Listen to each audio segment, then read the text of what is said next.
નમસ્કાર વિદ્યાર્થી મિત્રો, આજે આપણે આ વિડીયોની અંદર ધોરણ 10 ગાલા એસાઇનમેન્ટ વિષય ગણિત પ્રશ્નપત્ર 2 નો વિભાગ A કરવા જઈ રહ્યા છીએ. પ્રશ્નપત્ર 1 નો વિભાગ A ઓલરેડી આપણે વિડીયોમાં મૂકેલો છે. જે વિદ્યાર્થીને તૈયાર કરવાનો બાકી હોય તો સૌપ્રથમ તૈયાર કરી લેવો. હવે આપણે પ્રશ્નપત્ર 2 ઉપર જઈએ.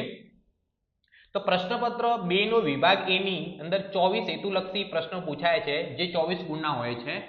એમાં 6 MCQ હોય છે. જુઓ, નીચે આપેલા બહુવિકલ્પી જવાબવાળા પ્રશ્નો માટે સાચા વિકલ્પનો ક્રમ અને જવાબ લખો. એક અપૂર્ણાંકના અંશ અને છેદનો સરવાળો કેટલો કીધો છે? 16. જો તેના છેદમાં 5 ઉમેરવામાં આવે તો તેની કિંમત 1/2 થાય છે. તો તે અપૂર્ણાંક શોધો. તો જુઓ, અંશ અને છેદનો સરવાળો કેટલો કીધો છે? 16. તો અહીંયા જુઓ, અંશ અને છેદનો સરવાળો 16, આમાં બી 16 થાય છે, આમાં બી 16 થાય છે અને આમાં બી 16 થાય છે. ચારે ચારમાં 16 થાય છે. આપણને બીજું ઓપ્શન શું આપેલું છે? છેદમાં 5 ઉમેરવામાં આવે. તો પહેલાના છેદમાં 5 ઉમેરો એટલે 9/7 + 5 કરો એટલે કેટલો જવાબ આવે? 12, જે 1/2 થતો નથી.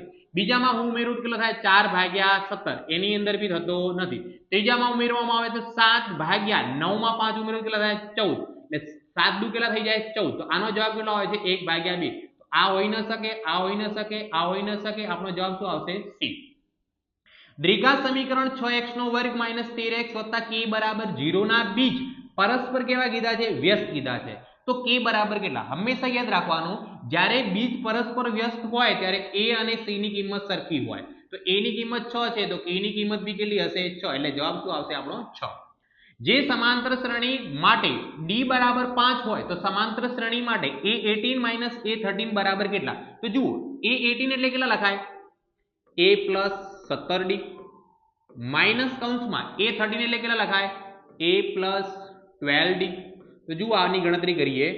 a + 17d minus a minus 12d. તો એ ઉડી ગયા. 17d માંથી 12d જાય એટલે કેટલા વધે? 5d. ને 5 અને d ની જગ્યાએ કેટલી કિંમત આપેલી છે? 5. એટલે પાયું જવાબ કેટલો થશે આપણો? 25. 1 1 અને 3 3 ના બિંદુઓને જોડતા રેખાખંડનું મધ્યબિંદુ ખાલી જગ્યા છે. તો મધ્યબિંદુ શોધવા માટે તમને ખબર છે, x1 + x2 / 2, y1 + y2 / 2. 1 + 3 એટલે 4/2, એટલે 2 જવાબ આવે. અહીંયા બી 1 + 3 એટલે 4, 4/2 કરો તો 2, એટલે જવાબ શું આવશે? 2 2. નેક્સ્ટ MCQ છે, 1/1 + tan² θ બરાબર જવાબ શું આવે? જુઓ તો 1/1 + tan² θ એટલે જવાબ શું આવે? sec² θ આવે. શું આવે? અને sec કોનો વ્યસ્ત કહેવાય? cos નો. તો જવાબ શું આવે? cos² θ. સામાન્ય રીતે કોઈ પણ આવૃત્તિ વિતરણ માટે બહુલક માઇનસ મધ્યસ્થ બરાબર ખાલી જગ્યા ગુણ્યા મધ્યસ્થ માઇનસ મધ્યસ્થ થાય. જવાબ શું આવશે? 2. ઓકે, હવે MCQ પતી ગયા છે. નીચે આપેલ વિધાનો સાચા બને તેમ કૌંસમાં આપેલ જવાબોમાંથી યોગ્ય જવાબ પસંદ કરી લખો. નાનામાં નાની અવિભાજ્ય સંખ્યા કઈ કહેવાય? 2. અને નાનામાં નાની વિભાજ્ય સંખ્યા કઈ કહેવાય? 4. તો એ બંનેનો ગુસા કેટલો કહેવાય? 2 કહેવામાં આવે. એટલે જવાબ કેટલો આવશે આપણો? 2. ચલો હવે નેક્સ્ટ, p of x બરાબર x² + 4x + 3 નો આલેખ ખાલી જગ્યા ઉપરની તરફ ખુલ્લો પરવલય. કેમ? જ્યારે a ની કિંમત 0 કરતા મોટી હોય તો ઉપરની તરફ પરવલય આવે, અને a ની કિંમત 0 કરતા નાની હોય તો કઈ બાજુ આવે? નીચેની તરફ પરવલય આવે. જાન્યુઆરી મહિનામાં 5 રવિવાર હોય તેની સંભાવના ખાલી જગ્યા થાય. તો જાન્યુઆરી મહિનામાં દિવસો કેટલા? 31. એક અઠવાડિયામાં દિવસો કેટલા? 7. 4 અઠવાડિયા પૂરા થાય એટલે 7 ચોક કેટલા થાય? 28. એટલે વધારાના દિવસો કેટલા વધે? 3 દિવસો વધે. તો જવાબ કેટલો આવે આપણો? 3/7. ચાલો, sin આલ્ફા બરાબર 1/√2 આપેલું છે. તો sin આલ્ફા ની કિંમત 1/√2 ક્યારે હોય? કે sin 45 હોય ત્યારે. અને cot બીટા બરાબર 1, તો cot બીટા ની કિંમત ક્યારે 1 હોય? તો કે cot 45 હોય ત્યારે. તો આલ્ફા ની કિંમત પણ 45 મળી અને બીટા ની કિંમત પણ કેટલી મળી? 45 હોય તો આલ્ફા પ્લસ બીટા 45 + 45 કેટલા થશે? 90 થશે. અહીંયા આવે ચતુષ્કોણ XYZW એ વર્તુળને પરિઘત છે. તો અહીંયા જુઓ, વર્તુળને પરિઘત એટલે કેવી રીતે કરવામાં આવશે? જુઓ, કયું કીધું છે આપણને? XYZW. તો અહીંયા આપણે એક વર્તુળ, એને પરિઘત એક ચતુષ્કોણ દોર્યો જેનું નામ આપ્યું XYZW. તો અહીંયા આવે આપણને XY બરાબર 13.8, yz બરાબર 10.7. આની કિંમત કેટલી આપેલી છે આપણને 13.8, આની કિંમત આપેલી છે 10.7 અને આગળ કીધું છે zw બરાબર 7.5. zw બરાબર કેટલા આપણા 7.5. તો આની કિંમત શોધો. તો જ્યારે કોઈ પણ ચતુષ્કોણ વર્તુળને પરિગત હોય તો સામસામેની બાજુનો સરવાળો કેટલો થાય? સરખો.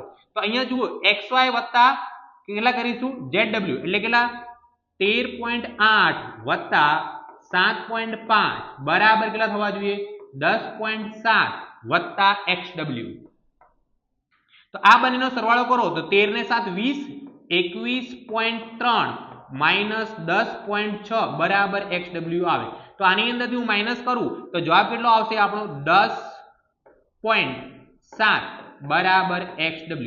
xw ની કિંમત કેટલી લખવામાં આવશે 10.6 લખવામાં આવશે. સોરી, અહીંયા 7 છે, અહીંયા કેટલા આવશે 10.6 આવશે આપણો જવાબ 10.6. પ્રથમ n પ્રાકૃતિક સંખ્યાનો મધ્ય ખાલી જગ્યા થાય તેનું સૂત્ર શું છે? n+1/2. હવે નીચે આપેલ વિધાનો ખરા છે કે ખોટા તે જણાવો. 9 + √5 9 - √5 અસમય સંખ્યા છે. ખોટું. કેમ કે જુઓ આ a + b a - b એટલે a નો વર્ગ - b નો વર્ગ થાય તો 9 નો વર્ગ કેટલો થાય 81.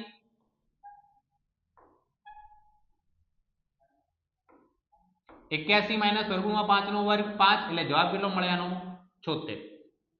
n ઘાતવાળી બહુપદીને મહત્તમ n+1 શૂન્ય હોય છે એ પણ ખોટું. કેમ કે જેટલી ઘાત હોય એટલા જ શૂન્ય હોય. સમીકરણ 3y - 8 બરાબર 7 નો આલેખ x અક્ષને સમાંતર હોય સમાંતર રેખા હોય છે. y ની કિંમત આપેલી છે તો x ને સમાંતર હોય છે. સાચું. પ્રયોગની બધી જ પ્રાથમિક ઘટનાઓની સંભાવનાનો સરવાળો 1 થાય એ પણ સાચું. હવે જુઓ અહીંયા નેક્સ્ટ દાખલો છે આપણો. જો k - 3 k + 7 2k + 7 એ કોઈ સમાંતર શ્રેણીના ક્રમિક પદો હોય તો k ની કિંમત શોધો. તો ક્રમિક પદો એટલે જુઓ a2 અને a1 નો તફાવત અને a2 અને a3 નો તફાવત કેવો હોવો જોઈએ? સરખો. તો જુઓ કેવી રીતે ગણતરી કરશે અહીંયા k + 7 - k - 3 બરાબર જવાબ કોનો જેવો હોવો જોઈએ 2k + 7 - k + 7 જેટલો. જુઓ તો અહીંયા k + 7 આગળ માઈનસની નિશાની એટલે નિશાની બદલાઈ જશે. k +3 બરાબર અહીંયા 2k + 7 અહીંયા બી નિશાની બદલાઈ જશે. કૌંસની બહાર માઈનસ છે એટલે k - 7. તો જુઓ અહીંયા k ઉડી ગયા, અહીંયા 7 7 ઉડી ગયા. તો 7 ને 3 કેટલા થાય અહીંયા 10 બરાબર 2k માંથી k જાય તો k એટલે k ની કિંમત કેટલી આવે 10 આવે. એટલે જવાબ આનો શું આવશે k બરાબર 10. જો ત્રિકોણની બાજુએ 12 સેમી 35 સેમી અને 37 સેમી હોય તો તેના અંતઃવૃત્તની ત્રિજ્યા કેટલી? જ્યારે હવે દાખલામાં અંતઃવૃત્ત શોધવાનું હોય ત્યારે જુઓ r નું એક સૂત્ર છે r બરાબર ત્રિકોણની બે બાજુનો સરવાળામાંથી સૌથી મોટી બાજુનો સરવાળો બાદ કરવાનો. એટલે જુઓ ત્રિકોણની ધારો કે 3 બાજુ હોય AB + BC માઈનસ સૌથી મોટી બાજુ AC ભાગ્યા કેટલા કરવાના 2. આ અંતઃ ત્રિજ્યાનો સૂત્ર છે. તો જુઓ અહીંયા 12 + 35 - 37 / 2 એટલે જુઓ અહીંયા જવાબ કેટલો આવશે 12 ને 35 47 માંથી 37 જાય 10 10 ભાગ્યા 2 કરશો એટલે જવાબ આનો કેટલો આવશે 5 આવશે. હવે એના પછી છે P of a - P of a bar બરાબર 0.2 હોય તો P of a ની કિંમત શોધો. તો અહીંયા જુઓ હું એની ગણતરી કરું છું. આપણને દાખલામાં P of a - P of a bar બરાબર કેટલા આપેલા 0.2. હવે આપણે જાણીએ છીએ કે P of a અને P of a bar નો સરવાળો કેટલો થાય 1 થાય.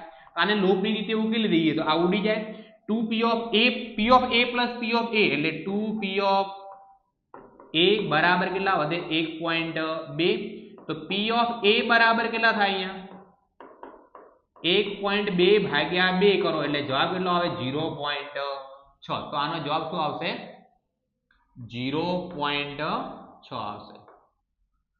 વર્ગ 30 અને 40 ના મધ્ય કિંમત જણાવો. તો મધ્ય કિંમતમાં શું હોય બંનેનો સરવાળો ભાગ્યા 2 30 ને 40 70 70 ભાગ્યા 2 કરો એટલે મધ્ય કિંમત કેટલી 35. અધઃ સીમા બિંદુ પ્લસ ઉધ્વ સીમા બિંદુ ભાગ્યા 2. હવે 4 આગળના નીચે આપેલ યોગ્ય જોડકા જોડો એની અંદર સૂત્ર પૂછાય છે. તો ગોળાની વક્ર સપાટીનું ક્ષેત્રફળ શું થાય? તો કે 4 પાઈ r નો વર્ગ. નળાકારની વક્ર સપાટીનું ક્ષેત્રફળ શું થાય? તો જવાબ આવે 2 પાઈ r h. r ત્રિજ્યાવાળા વર્તુળની l લંબાઈ વાળી ચાપ દ્વારા બનતા ખૂણાના બનતા વૃતાંશનું ક્ષેત્રફળ કેટલું બને? 1/2 rl. અને વર્તુળનો પરિઘ એટલે શું કહેવામાં આવે? 2 પાઈ r. તો એવી રીતે આપણે પ્રશ્નપત્ર 1 અને પ્રશ્નપત્ર 2 બંનેના આપણે હેતુલક્ષી પ્રશ્નોનું સોલ્યુશન કરી દીધું છે. જે પણ વિદ્યાર્થી મિત્રો ટેલિગ્રામ ગ્રુપમાં જોડાવા માંગતા હોય તો નીચે એની લિંક આપેલી જ છે. ધન્યવાદ.